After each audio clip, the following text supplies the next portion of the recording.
오늘도 해바라기 사연방에 와주셔서 감사합니다. 사연 읽기 전에 구독과 좋아요 부탁드립니다. 제가 이곳에 우연히 사연을 올리게 되었는데 일부 구독하시는 분들이 저의 뒷얘기를 궁금해하시는 것 같아 다시 이렇게 더 기가 막힌 저의 가정사를 다시 한번 올리게 되었습니다. 정말 시댁은 상종을 하지 말아야 하는가 봅니다. 저희 시댁 시누이들만 이러는지 다른 이들의 시누이들도 이러는지 정말 궁금해지네요. 저번 사연에서 다 말하지 않은 사연 그 얘기부터 시작해보겠습니다. 시댁에서 벌어진 일은 김장뿐만이 아니었습니다. 시댁 하면 딱 떠오르는 게 뭐가 있을까요? 전 제사라고 봅니다. 시작은 김장 때부터라고 했는데 어떻게 보면 서서히 시작한 것은 제사 때부터가 아닌가 싶네요. 지금은 많이들 여러 가지 방법으로 제사를 지내고 있지만 예전엔 제사가 참 많았습니다. 저는 그전부터 말했듯이 바로 임신을 했기 때문에 더 힘들었던 것 같아요. 결혼하고 바로 임신해서 임신 3개월 만에 첫 제사는 저에게 정말 지옥과도 같았습니다. 입덧을 심하게 해서 몸은 거의 뼈밖에 없을 정도로 말라 있었는데 어머님은 그런 저를 전혀 안쓰러워하지 않으셨어요. 다들 그렇게 애 낳는 거라고 하면서 오히려 유난스럽게 입덧한다고 퉁을 주셨죠. 어머니께서 어떠한 고통도 다 엄살이라고 하시는 분이라 힘들다고 할 수가 없었어요. 그날도 제사 준비를 하려고 하는데 큰 제사라고 하면서 장을 봐두셨는데 어마어마하더군요. 어머님은 제사 준비 역시 입으로 하셨습니다. 제가 나중에 해야 하는 것이니 가르쳐 주신다고 하시면서 하는데 거의 입으로 하시고 어머니가 시키는 대로 움직여야 했어요. 합동제사도 아니고 그냥 할아버님 한 분 제사라고만 했는데 상당히 많은 음식을 준비하는 것 같았어요. 시누이들이 와서 도와준다고 했는데 알고 보니 먹는 것을 도와주겠다는 거였습니다. 저는 그것도 모르고 둘째 시누이가 먼저 일찍 왔길래 도와주러 온 줄 알고 기뻤습니다. 그런데 시누이가 시어머니보다 더하더군요. 맛이 있네 없네 가만히 앉아서 이거 줘라 저거 줘라 완전 먹으러 왔더군요. 시어머니도 기가 막힌 게 아예 딸은 제사에 거들지도 못하게 했습니다. 저는 역겨운 기름 냄새를 맡으며 전을 부쳐놓으면 하나 둘씩 오는 딸들 먹이느라 자꾸 가져가는 겁니다. 그때 저는 갓 시집온 며느리라 말도 못하고 다 참아 넘겨야 했습니다. 그 서러움을 이제야 여기에 또 풀어보네요. 제사 음식도 알고 보니 시누이들을 다 챙겨보내려고 엄청난 음식을 했던 거였습니다. 아들 하시더니 세상에 남편이 먹을 만큼만 주고 제가 좋아하는 것은 다 빼고 시누이들만 먼저 챙겨주더군요. 지금 그런 걸 다시 생각하니 또다시 열불이 나네요. 이제 현재 얘기가 더 궁금해하실 것 같아 오래전 과거는 묻고 시누이들이 20년 후 내 앞에 나타난 것과 저희한테 거머리처럼 들러붙은 얘기를 해보겠습니다. 저는 30 후반에 친정 부모님한테 재산을 상속받게 되었습니다. 남편은 건축 관련 회사를 다니고 저도 짬짬이 부업도 하면서 살았네요. 그렇게 사는 저의 모습을 보고 친정 어머니께서 대단한 결심을 하신 거예요. 원래 친정 아버지가 알부자인데 자식들이 힘들게 살아도 돈을 벌지 않고 움켜쥐고 계신 분이셨어요. 그런 아버지인 걸 알고 있기에 땅도 있고 건물도 있지만 남동생과 저는 부모님 재산 탐을 낼 수 없었어요. 그런데 친정어머니의 끈질긴 설득에 고집센 아버지께서 어렵게 결단을 내리셨습니다. 자식이 둘밖에 없는데 나중에 상속하느니 차라리 나이 1살이라도 젊었을 때 도와주는 것이 좋겠다고 오래전부터 아버지를 설득해 오셨는데 아버지도 그렇게 판단하셨는지 노후 자금만 빼놓으시고 다 상속해 주셨어요. 형제라고는 남동생 하나라 상당히 많은 재산을 상속받았습니다. 남편놈 입이 귀에 걸리더군요. 그동안 쥐꼬리만한 월급 받다가 본인이 운영하고 싶었던 가게를 차려주니 저를 상전대하듯 하더군요. 저는 모든 명의 다 제 거로 하고 나머지 돈도 다 제가 관리했습니다. 남편놈 조금만 저한테 잘못하면 팬티 한 장 입고 쫓겨날 신세이니 당연히 제 눈치만 보는 것은 당연했습니다. 그래서 남편은 다니던 회사를 그만두고 가게를 하나 하게 되었습니다. 역시 돈은 있는 사람이 버는가 봅니다. 가지고 있던 돈으로 투자를 했는데 이득을 봐서 10배의 소득을 얻었습니다. 저희는 말 그대로 부잣집이라는 말이 나올 정도의 재산을 소유하게 되었어요. 건물도 하나 사고 해서 세도 받아 먹고 있어서 저는 따로 일을 하지 않아도 됐어요. 남편이 하는 가게도 건물을 산 곳으로 옮겨서 가게세 같은 건 걱정하지 않고 일을 했습니다. 그리고 가게에서 나오는 돈은 남편이 관리하도록 하게 했어요. 이런저런 소식을 시누이들이 들었는지 그때부터 자기 오빠한테 저 모르게 돈을 빌리고 했던 것 같아요. 돈을 빌렸다는 것은 최근에 알게 되었네요. 어쩐지 자기 여동생 전화 오면 방으로 가서 받거나 문자로 주고받는 걸 알고 있었지만 시댁 일에는 관심조차 없어서 신경을 끄고 살았는데 그런 일이 있었더군요.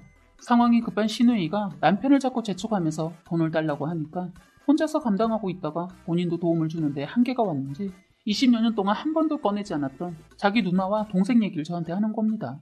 하루는 남편 놈이 술 한잔하면서 궁금하지도 않고 관심조차 두기 싫은 자기 누나들 얘기며 동생 얘기를 꺼내더군요.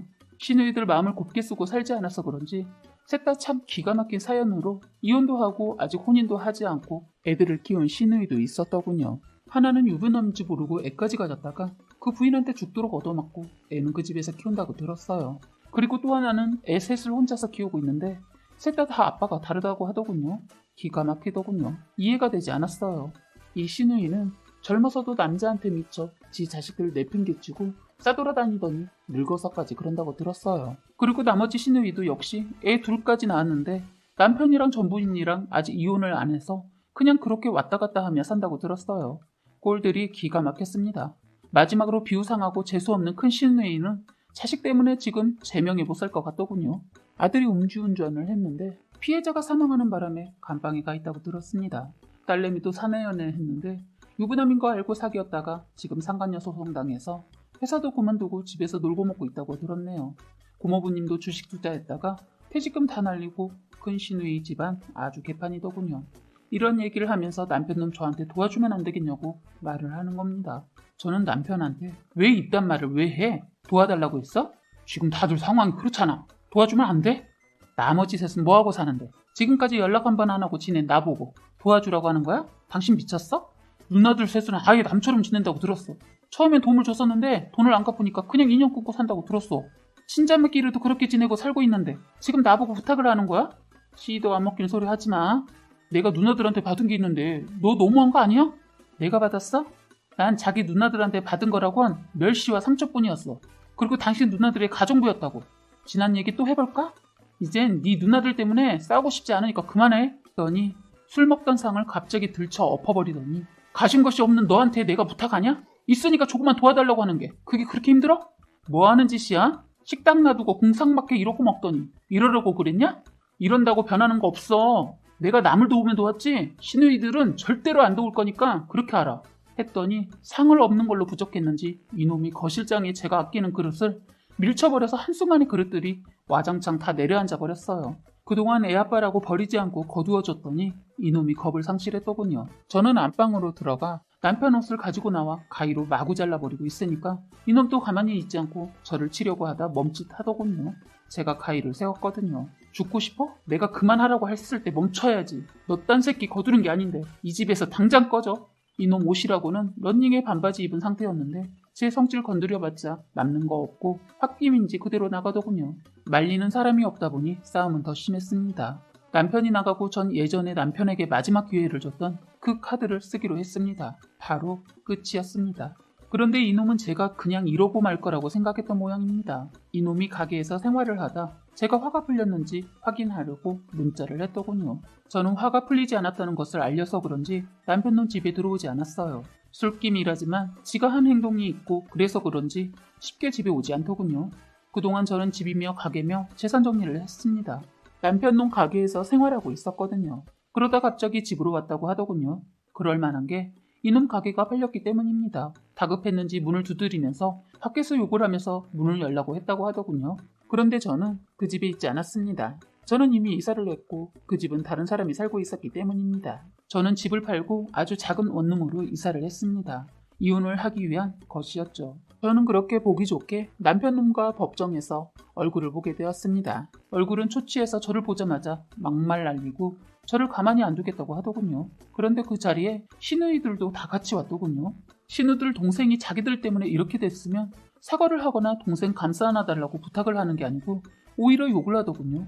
사과해도 받아줄 생각 없었지만 시누이들까지 우르르 몰려와서 하는 거 보니까 그나마 애들 아빠니까 선심이라도 쓰려고 했는데 그놈 하는 짓과 시누이들 하는 짓 보니 그 마음은 싹 사라지더군요. 어찌나 거친 말을 하는지 할머니가 되어서 힘도 없으면서 그래도 시누이라고 기세등등하는 거 보고 있자니 참 할 말이 없더군요. 그래도 마지막이 될 것 같아 빈 껍데긴 동생 묻고 까불다가 동생까지 말년에 이혼하니까 이제 속이 시원하십니까? 전현이 무서운 게 없네.